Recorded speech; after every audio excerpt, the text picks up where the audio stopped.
पुणात्माओं, अब हमारी तो एक ऐसी मेंटेलिटी बन गई जहां हम रह रहे हैं जिस समाज में, क्योंकि ये काल प्रेरित है और इसने अपने खाने के लिए संतानों उत्पत्ति करवाना ही करवाना है। इसने यहाँ ऐसा सिस्टम फिट कर दिया, ये जीव के बस की बात नहीं संतान उत्पत्ति ना करे, इसका विवश है यहाँ पर। और फिर परमात्मा ने क्या किया कि उनको संतान नहीं दी। क्यों नहीं दी? संतान भी दे सकते थे। अपनात्मा समाज के अंदर और एक सामान्य समाज में और एक भगत जो समाज अलग से बनता है उसमें अंतर होता है। और इसी कारण से जगत और भगत का विरोध बताया कि बैर रहता आपस में। कारण क्या है कि भगत के नियम कुछ अन्य होते हैं और समाज उस यहाँ के परंपरा से ही रंगा हुआ होता है, उसी को मूल मानता है। यदि हम संसार की दृष्टि से तोले तो जिनके संतान नहीं है तो संसार जो है, आम व्यक्ति आम समाज ये समझता है कि इसका बहुत बड़ा दुर्भाग्य है। और यहां तक पहले तो यहां तक कहा करते कि जो निसंतान है, बे औलादा है, सुबह सुबह तो उसके दर्शन भी ना होने चाहिए। वो उसको इतना हेय मान रखा था। तो पुण्यात्माओं, जिनके संतान नहीं होती थी उनका जीना दुर्भर हो जाता था समाज के अंदर। संतान में भी विशेषकर हम पुत्र को ही मुख्य मानते रहे। और भगत समाज के अंदर परमात्मा के दृष्टिकोण से हम सोचते हैं तो वो व्यक्ति जिसका संतान नहीं है वो एक नंबर का भगवान आत्मा है। अब यहां समस्या है कि संसार किस दृष्टिकोण से सोचता है और भगवान का विधान क्या कहता है। अब वो पुण्यात्मा क्यों है? क्योंकि इस मनुष्य जीवन का मूल उद्देश्य हमारा मोक्ष कराना है।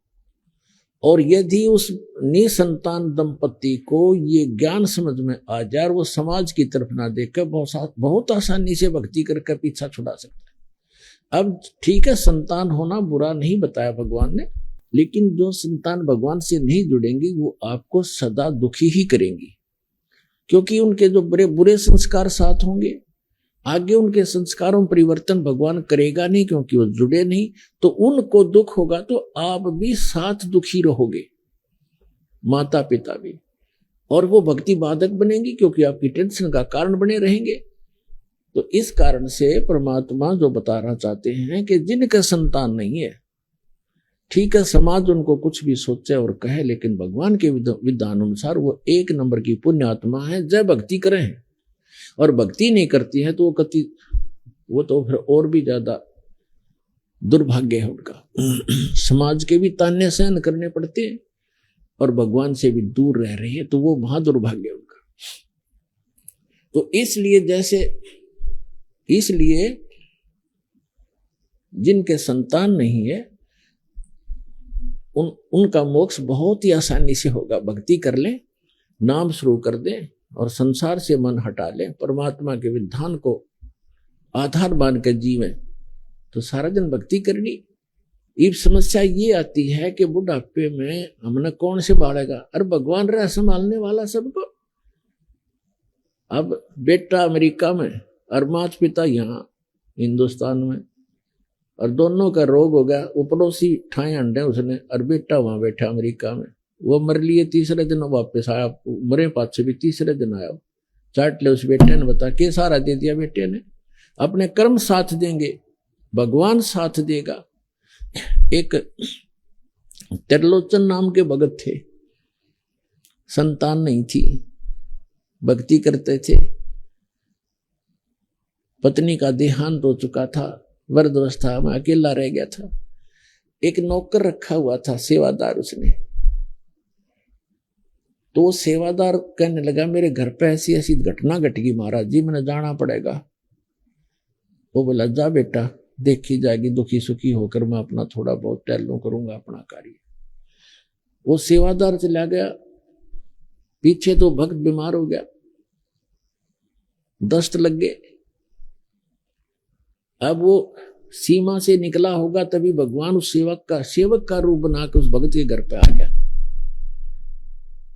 उसने पूछा क्या बात होगी बेटा, कैसे वापस आ गए तुम? कि महाराज जी मेरा मन नहीं माना, आप न छोड़ के जाऊं, आप तो वृद्ध हो, बीमार से हो, कुछ अस्वस्थ भी चल रहे हो, कुछ दिन के बाद चला जाऊंगा जब आप स्वस्थ हो जाओ। तो उसने कहा धन्य है बेटा आपको, आपने ऐसी सोच रखी।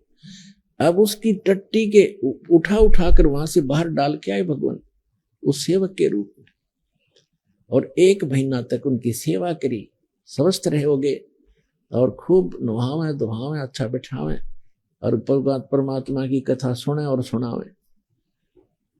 अब फिर क्या हुआ, 1 महीने के बाद वो सेवक वापस आया और आके उसने पोटली रखी जो भी लाया था रास्ते में, वहां से आया था। उसी से में भगवान वहां से निकल गए। तब उसने आकर कहा कि महाराज जी ऐसे ऐसे मेरी माँ ने ये दिया है, मेरी माँ ने ये कहा है, आपको ऐसे ऐसे कहा है, और महाराज जी मैं थोड़ा सा समय ज्यादा लग गया, मुझे क्षमा कीजिए, मैं 15-20 दिन की कह के गया था, महीना लग गया महाराज, मुझे माफ करना है। अब वो महात्मा उसके मुंह तरफ देखा, भगत उसके मुख की तरफ देख रहा है। बात क्या बोल रहे हो आप क्या कह रहे हो? ये पोटली कहाँ से ले आए, ये सामान कहाँ से लाए हो, ये क्या? उसने बताया जी मैं घर से आया हूं अपने वहां से।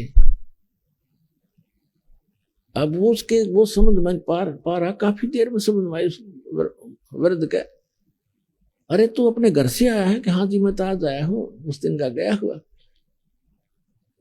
उसका तो रोम रोम खड़ा हो गया, रोआ बुरी तरह, ये भगवान इस पापी नाप से आपसे मैं टट्टी तक उठवाई, उस नीच का कहाँ उद्धार होगा। तो पुण्यात्माओं परमात्मा कहते हैं तुम अब जो तुम्हारा सच्चा साथी है, तुमेव माता च पिता, तुमेव बंधु च सखा, तुमेव विद्या च द्रविण, तुमेव सर्व मम देव देव, उसको भूल के हम इन अन्य पर आश्रय रख लेते हैं, इसलिए हम भगवान से दूर होते चले जाते हैं।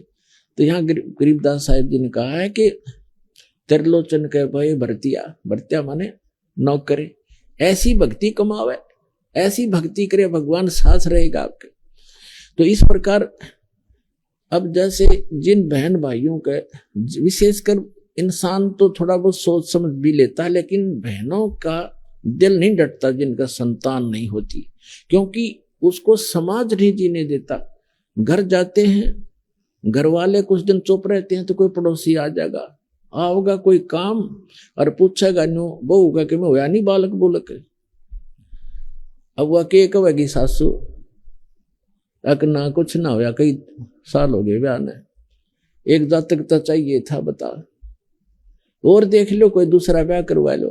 अब उस बेटी के और समस्या पैदा कर दी कि एक और ये भी ब्याह करवाएंगे, यानी उसको भूल पड़े तो कोई और आकर के रिश्तेदार आकर कहेगा। कहने का भाव ये है कि जब तक ज्ञान नहीं प्राणी को, तो जीना हराम कर देते हैं। आदमी तो बाहर रहता है, कभी कभी सुनता है ये बातें, टाल जाता है, मन समझा लेता है, लेकिन उस बहन के बस की बात नहीं। अंत में वह इतनी दुखी हो जाती है, और यदि संतान तो भगवान ने देनी है, रो ले चाहे पीट ले, और नहीं भाग में है तो कति नहीं मिला, चाहे 6 ब्याह करवा ले। एक संतान की भी देखे हम लड़के को मैं तो ज्यादा देते। दास जूनियर इंजीनियर था, सेवा करता था जब नौकरी इसमें हरियाणा गवर्नमेंट की जूनियर इंजीनियर की। तो उस समय एक कॉन्ट्रैक्टर था ठेकेदार, वो उस समय लगभग 55 वर्ष की आयु थी उस आदमी की, 55 से भी ऊपर होगा, और उसके 4 लड़कियां थी, लड़का कोई नहीं था, और चारों लड़कियों का विवाह कर रखा, पोते पोतियां लाओ, दोते दोतियां हो रहा, पुत्र नहीं। तो उसकी पत्नी को किसी ने कह दिया कि तू अपनी बहन का ब्याह करवा दे, इसका पुत्र हो जाएगा। उसने अपनी छोटी बहन से उसका विवाह करवा दिया। उसके कट्ठिए 2 छोरी हुई, 2 लड़की हुई कट्ठिए जुड़वा।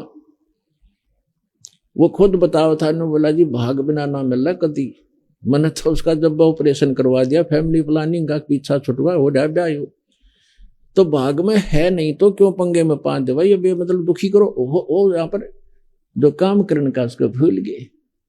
और यदि वो बहन जिसके संतान नहीं हो रही है तो वो अनंत समय में इसी तमन्ना में मर जाती है तरफ के अंदर। और इस काल का इतना गंदा विधान है, अगले जन्म में उसको कुतिया बनाता है। अगले तो संतान ना हुई इसलिए तड़पती हुई मरी है, अब इकट्ठी 8-8 पैदा कर ले और पेटा भर ले अपना मां बनकर। अगले जन्म में सूरी बना देगा, अगले 12-12 इकट्ठे पैदा कर ले टिंडे।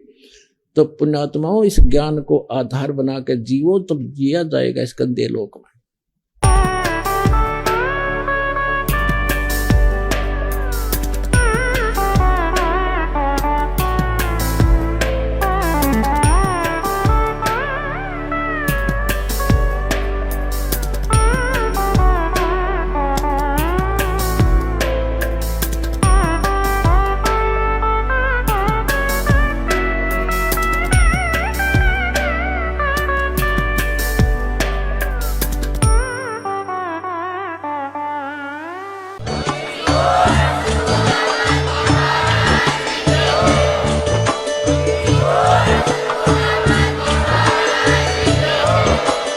आप सुन रहे थे जगत गुरु तत्वदर्शी संत रामपाल जी महाराज जी के मंगल प्रवचन। अधिक जानकारी के लिए विजिट कीजिए हमारी वेबसाइट www.jagatgururampalji.org। संत रामपाल जी महाराज जी के शुभ आशीर्वाद से पूरे विश्व भर में 500 से भी ज्यादा नाम दीक्षा केंद्र हैं, जिन पर संत रामपाल जी महाराज जी द्वारा ऑनलाइन निशुल्क नाम दीक्षा दी जा रही है। अपने नजदीकी नाम दीक्षा केंद्र का पता करने के लिए संपर्क करें 8222880541।